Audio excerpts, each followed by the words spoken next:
বিসমিল্লাহির রহমানির রহিম।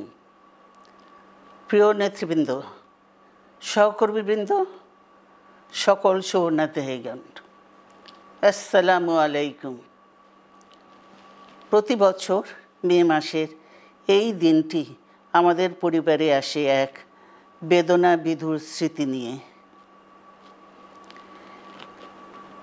এই দিনে শুধু আমাদের পরিবার নয়, বরং সমগ্র দেশই হয়ে উঠে পড়েছিল বেদনার্ত ও অভিভাবকহীন। আমাদের প্রিয় মাতৃভূমি বাংলাদেশের জন্মের সাথে জড়িয়ে থাকা এক অবিচ্ছেদ্য নাম শহীদ প্রেসিডেন্ট জিয়াউর রহমান, যে চট্টগ্রাম থেকে স্বাধীনতার ঘোষণা করে তিনি এ দেশের সাথে তার নাম অবিচ্ছেদ্য করেছিলেন। সেই চট্টগ্রামেই এক সফল, সৎ, দূরদর্শী ও প্রকৃত দেশপ্রেমিক প্রেসিডেন্ট হিসেবে নিজের জীবন উৎসর্গ করেছেন।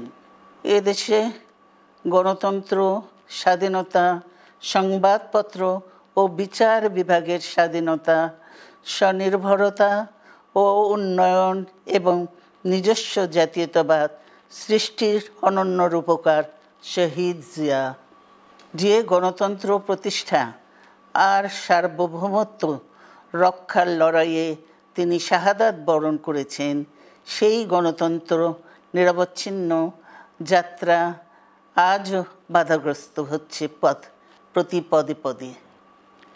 খুব শীঘ্রই আমরা বাংলাদেশকে গণতন্ত্রে পুনঃপ্রতিষ্ঠিত দেখতে পাব।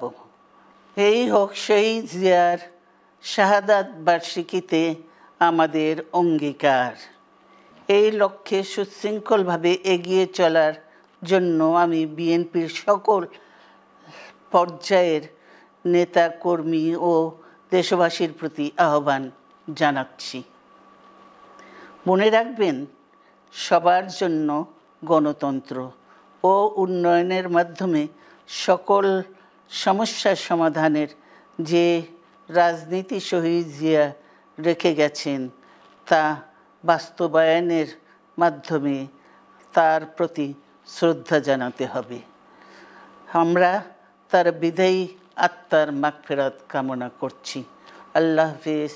বাংলাদেশ জিন্দাবাদ।